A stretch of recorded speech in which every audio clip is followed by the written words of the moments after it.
Hello everyone, welcome back to my channel. My name is Ayushi और आज का video बहुत इंटरेस्टिंग है क्योंकि आज हम बात करने वाले हैं बल्क ड्रग पार्क के बारे में।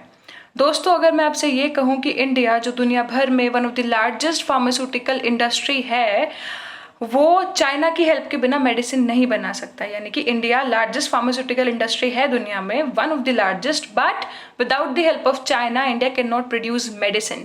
तो ये थोड़ा स्ट्रेंज लगता है सुनने में, बट डोंट वरी, इस वीडियो में हम इस टॉपिक के हर एक एंगल को कवर करेंगे और डिटेल में इसको समझेंगे। सो चलिए वीडियो शुरू करते हैं। तो सबसे पहले समझते हैं कि बल्क ड्रग क्या होता है। बल्क ड्रग मतलब active pharmaceutical ingredient. Active pharmaceutical ingredient या फिर शॉर्ट में इसको एपीआई बोलते हैं। ये क्या है? एक मेडिसिन या टेबलेट का वो पार्ट होता है जो एक्चुअली रिलीफ प्रोवाइड कराता है, जो एक्चुअली थेराप्यूटिक इफेक्ट प्रोवाइड कराता है। फॉर एग्जाम्पल, किसी पर्सन को कोई प्रॉब्लम है तो वो प्रॉब्लम को कम करने के लिए या उसके सिम्टम्स को रिड्यूस करने के लिए उसने मेडिसिन लिया, तो मेडिसिन का वो पार्ट जो एक्चुअली सिम्टम्स को कम करेगा, जो एक्चुअली पेशेंट्स को रिलीफ देगा, जो एक्चुअली एक थेराप्यूटिक इफेक्ट देगा, वो पार्ट होता है एक्टिव फार्मास्यूटिकल इंग्रेडिएंट। राइट? मतलब active pharmaceutical ingredient is everything basically. So ये जो एक्टिव फार्मास्यूटिकल इंग्रेडिएंट होता है, इसको मिक्स किया जाता है बाइंडिंग पार्टिकल्स के साथ, इसको मिक्स किया जाता है बाइंडिंग एजेंट के साथ, और मिक्स करके एक प्रॉपर शेप, एक प्रॉपर फॉर्म दी जाती है, टेबलेट मेडिसिन की फॉर्म दी जाती है, और फिर मेडिसिन को बेचा जाता है। सो एक्टिव फार्मास्यूटिकल इंग्रेडिएंट क्या है? Basically the main thing which is going to give you therapeutic effect. और एक्टिव फार्मास्यूटिकल इंग्रेडिएंट को ही बल्क ड्रग भी बोला जाता है। ठीक है? For example, paracetamol is a bulk drug which acts against pain. यानी कि पैरासीटामोल जो पेन किलर है, उसमें एपीआई है, एपीआई के साथ बाइंडिंग एजेंट को मिक्स करके हमने पैरासीटामोल टेबलेट बनाई विच एक्ट्स अगेंस्ट पेन। ठीक है? अब सबको पता है कि India has one of the largest pharma industry, दुनिया में वन ऑफ द लार्जेस्ट। अगर हम बात करें तो वॉल्यूम की टर्म्स में इंडिया नंबर 3 पे आता है, नंबर 3 पे इंडिया आता है इन टर्म्स ऑफ वॉल्यूम। तो इतनी बड़ी फार्मा इंडस्ट्री होने के बाद भी हम चाइना पे हेविली डिपेंडेंट है। A pharma industry is heavily dependent on China. Why?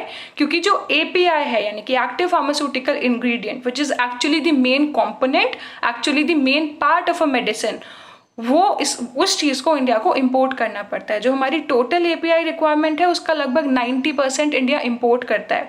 और ये जो 90% हम इंपोर्ट करते हैं, इसका मेजर पार्ट जो हम इंपोर्ट करते हैं वो चाइना से करते हैं। Right? So we are heavily dependent on China. Pharma industry is heavily dependent on China for production of medicine. ठीक है? यहाँ तक सब क्लियर होगा? अच्छा, अब ये आपके आगे एक लिस्ट है। ये लिस्ट में बताया है कि किस किस थेराप्यूटिक कैटेगरी में कौन कौन से एपीआई होते हैं। जैसे एंटीबायोटिक्स में सेफाड्रॉक्सिल, डॉक्सीसाइक्लाइन, आपके एंटी डिप्रेसेंट में क्लोमीप्रमाइन। तो ऐसे ऐसे करके अलग अलग टाइप ऑफ मेडिसिन में अलग अलग एपीआई इन्वॉल्व होते हैं, अलग अलग एपीआई यूज होते हैं। ठीक है? अब देखो, India is heavily dependent on China for as far as production of medicine is concern, क्योंकि बताया एपीआई, मेजॉरिटी हम अपने एपीआई जो हैं वो चाइना से इंपोर्ट करते हैं। अब कोविड के टाइम पे क्या हुआ कि चाइना ने एपीआई का प्राइस बहुत ज़्यादा बढ़ा दिया।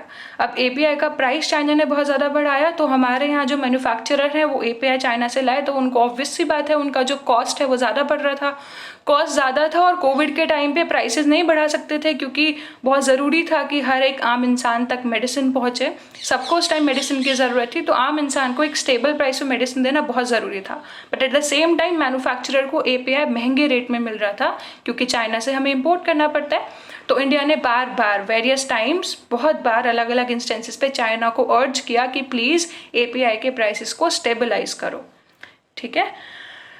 तो अब ये जो स्कीम है, ये स्कीम का मतलब क्या है, ये स्कीम का ऑब्जेक्टिव। अभी हम सबको पता है कि इंडिया चाइना के जो रिलेशन है, स्ट्रैटेजिक बायलैटरल रिलेशन है, they are not very good at this point of time. There is a border conflict situation going on, और भी बहुत कुछ चल रहा है। So the relations are not actually good. तो इसका इम्पैक्ट इंडिया की फार्मा इंडस्ट्री पे ना पड़े, उसके लिए ये स्कीम लाई गई है, जिस स्कीम के अंदर प्रमोट किया जाएगा बल्क ड्रग पार्क्स को। तो ये बल्क ड्रग पार्क को प्रमोट किया जाएगा, इनको इंफ्रास्ट्रक्चर प्रोवाइड किया जाएगा, इनको फैसिलिटीज प्रोवाइड की जाएंगी, सो दैट इंडिया के अंदर ही हम एपीआई की प्रोडक्शन को बढ़ा सकें, जिससे कि हमें दूसरी कंट्रीज पे उसके इंपोर्ट के लिए डिपेंडेंट ना होना पड़े। Right? The idea is to have sufficient production of APIs in India, जिससे कि हमें import ना करना पड़े, हमारी strategic pharmaceutical industry जो है वो दूसरी countries के ऊपर dependent ना हो। तो ये स्कीम exactly कैसे काम करेगा? ये स्कीम 3 पार्क को सबसे पहले इंडिया में 3 पार्क को सेलेक्ट किया जाएगा और वो जो 3 पार्क होंगे उनको government of India, central government grant in aid provide करेगा। यानी कि वो पार्क्स को कहा जाएगा कि आप अपने यहाँ एक वर्ल्ड क्लास फैसिलिटीज़ क्रिएट करो, वर्ल्ड क्लास इंफ्रास्ट्रक्चर क्रिएट करो और ये इंश्योर करो कि APIs का प्रोडक्शन अच्छे से हो, और उनको इसके लिए पैसे दिए जाएंगे, ग्रांट दी जाएगी। जो भी टोटल खर्चा उनका आएगा इंफ्रास्ट्रक्चर बिल्डिंग में, डेवलपमेंट, उस एरिया को, वो पार्क को डेवलप करने के लिए, वो टोटल खर्चा, वो टोटल जो कॉस्ट होगा, वो टोटल कॉस्ट का 70% जो है वो government of India, central government उनको ग्रांट की फॉर्म में देगा। ये 70% कुछ स्टेट्स के लिए, बट जो हिली स्टेट्स हैं जैसे हिमाचल प्रदेश, उत्तराखंड, उनके लिए गवर्नमेंट 90% तक ग्रांट देने को रेडी है। ठीक है। और सेंट्रल गवर्नमेंट ने कहा है कि मैक्सिमम एक पार्क के लिए 1000 crore rupees will be given. So centre will provide a maximum of rupees 1000 crore per park. So this is the idea. The idea is कि इंडिया को सेल्फ रिलायंट बनाया जाए APIs की कैटेगरी में, जिससे कि हमें डिपेंडेंट ना होना पड़े दूसरी कंट्रीज पे, स्पेशली चाइना जैसी कंट्री पे, right. So this is the idea. I hope आपको वीडियो अच्छा लगा। अगर अच्छा लगा तो प्लीज़ को शेयर करें और चैनल को सब्सक्राइब करें। Thank you. That's it for today. Bye for now.